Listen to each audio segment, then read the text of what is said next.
बिस्मिल्लाहिर्रहमानिर्रहीम। अस्सलाम वालेकुम दोस्तों, अम्मा हव्वा अलैहिस्सलाम आदम अलैहिस्सलाम की बीवी और मौजूदा मुकम्मल नस्ल इंसानी की माँ हैं।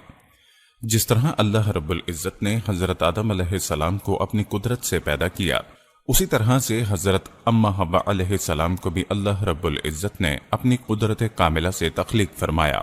अल्लाह ताला ने अम्मा हव्वा की तख्लीक कैसे और क्यों फरमाई, आपने कितनी उम्र पाई और आपकी वफात कब हुई, और अम्मा हव्वा और हजरत आदम अलैहिस्सलाम की औलाद की तादाद क्या है, यानी कि आपके बतन से कितनी औलाद पैदा हुई, और यहूदियों के मुताबिक औरतों को अम्मा हव्वा की जन्नत में गलती की वजह से इस दुनिया में किन सजाओं का सामना है।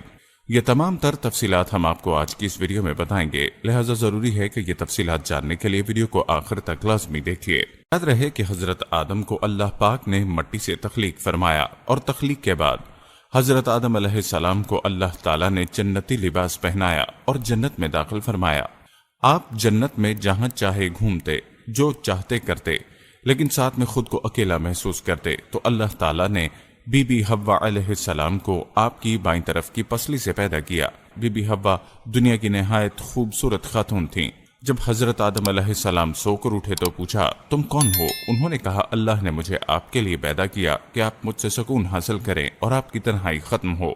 यूं वो दोनों खुशी से जन्नत में रहने लगे। अल्लाह ताला ने फरमाया, तुम जहां जाना चाहो जा सकते हो, जो खाना है खा सकते हो, बस एक दरख्त का फल खाने के लिए मना किया कि अगर खाओगे तो नुकसान उठाओगे। इब्लीस तुम्हारा और तुम्हारी बीवी का दुश्मन है, कहीं ऐसा ना हो कि वो तुम्हें जन्नत से निकाल दे और तुम मुसीबत में पड़ जाओ। और आखिर वही हुआ जिसका डर था, यानी बीबी हव्वा इब्लीस की बातों में आ गईं। वो समझ रही थीं कि अल्लाह के नाम की कसम खाकर कोई गलत बात नहीं कर सकता।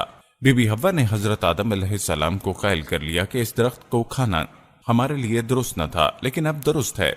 बहरहाल दोनों इब्लीस के बहकावे में आ गए और एक दिन उन्होंने वो फल खा लिया। जैसे ही उन्होंने फल खाया तो सबसे पहले उनके कपड़े उतर गए। शैतान को मालूम था कि इस दरख्त की तासीर ये है कि जो इसे खाता है बेलिबास हो जाता है। गोया शैतान ने इंसान पर जो पहला वार किया वो यही बेलिबासी का वार था। खवातीन को ये बात अच्छी तरह समझ लेनी चाहिए। अलगर्ज वो दोनों शर्म से इधर उधर भागने लगे। उन्हें एहसास हो गया कि हमसे अल्लाह की नाफरमानी हो गई है, लेकिन जाहिर है हजरत आदम अलैहिस्सलाम की ये इज्तिहादी खता थी। नाफरमानी का तस्वुर तक उनके दिल में न था। फिर अल्लाह ताला ने इनको आवाज दी और कहा, क्या मैंने तुम्हें मना नहीं किया था कि इस दरख्त के करीब न जाना? क्या मैंने नहीं बताया था कि शैतान तुम्हारा खुला दुश्मन है? यूं अल्लाह ताला ने उन्हें जन्नत से उतर जाने का हुक्म दिया और फरमाया, तुम इंसान और शरीर जिन्नात जमीन पर भेजे जा रहे हो। तुम जमीन में एक दूसरे के दुश्मन होगे, क़यामत तक तुम एक दूसरे के खिलाफ रहोगे।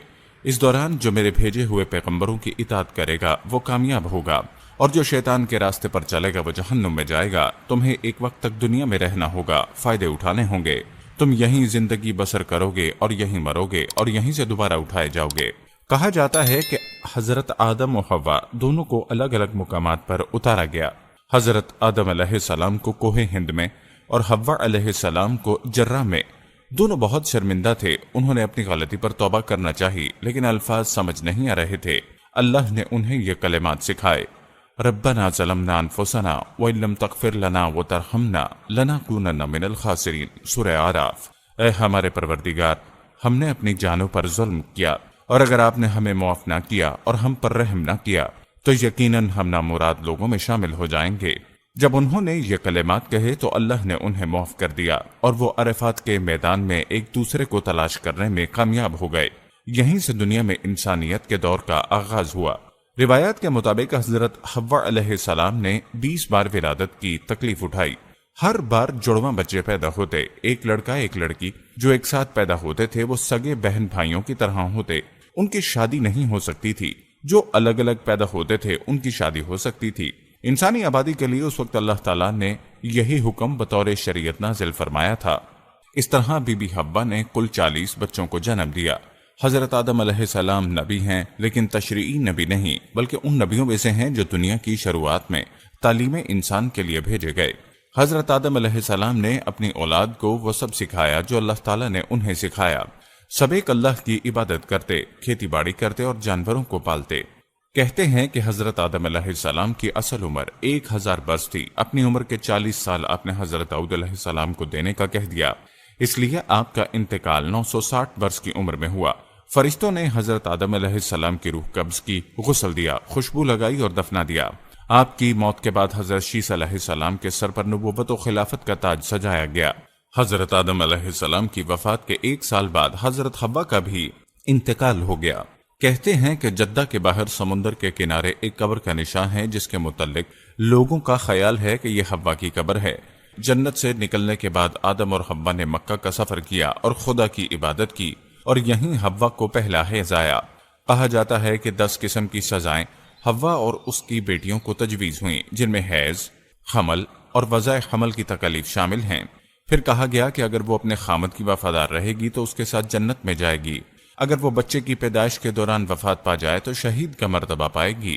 یہ بھی کہا جاتا ہے کہ حوا حضرت آدم کے 2 سال بعد فوت ہوئیں اور ان کے پہلو میں دفن کی گئیں۔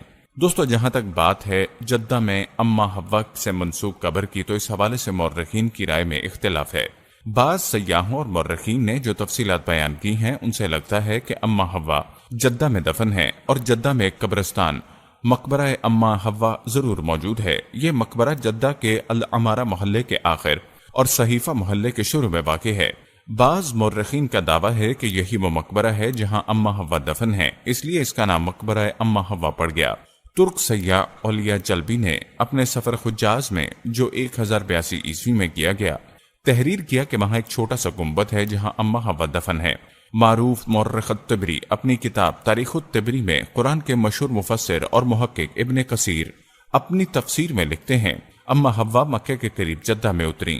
معروف مورخ ابن اسحاق نے بھی یہی بات کہی۔ 13ویں صدی عیسوی کے مصنف ابن النجار نے تاریخ المستنصر میں قبر کا بھی ذکر کیا۔ قبر کی طوالت کے بارے میں بھی مختلف باتیں سامنے آتی رہی ہیں۔ مورخین کی جانب سے کئی دعوے کیے گئے۔ ایک سیاح محمد لبیب بشنونی نے جدہ میں اماں حوا کے مقبرے کے حوالے سے لکھا کہ یہ قبر 150 میٹر لمبی، 1 میٹر اونچی اور 3 میٹر چوڑی ہے۔ تاہم جدہ میں اماں حوا کی قبر کے متعلق دعوے کے علمی یا تاریخی ثبوت نہیں ملتے۔ متعدد سکولرز اور تاریخ کے ماہرین جدہ میں اماں حوا کے مقبرے کو تاریخی فسانہ قرار دیتے ہیں۔ کنگ عبدالعزیز یونیورسٹی جدہ کے پروفیسر عبد الرحمن بن سعد العربی کا کہنا ہے، طوفان نوح میں بابا آدم اور اماں حوا کی قبریں مٹ گئیں، اس کے بعد ان کی نشاندہی کا کوئی صحیح ثبوت نہیں ملتا۔ اسی طرح جدہ کے ایک بزرگ راوی ہیں کہ غالباً قبرستان کا نام اماں حوا سے اس لیے منسوب ہو گیا کیونکہ یہاں حوا نام کی ایک خاتون دفن ہے۔ اکثر لوگ اپنی بچیوں کے نام تبرک کے طور پر اماں حوا کے نام پر رکھ دیتے ہیں۔ ممکن ہے اسی حوالے سے اس حوا کے قبرستان کا نام رکھ دیا گیا ہو۔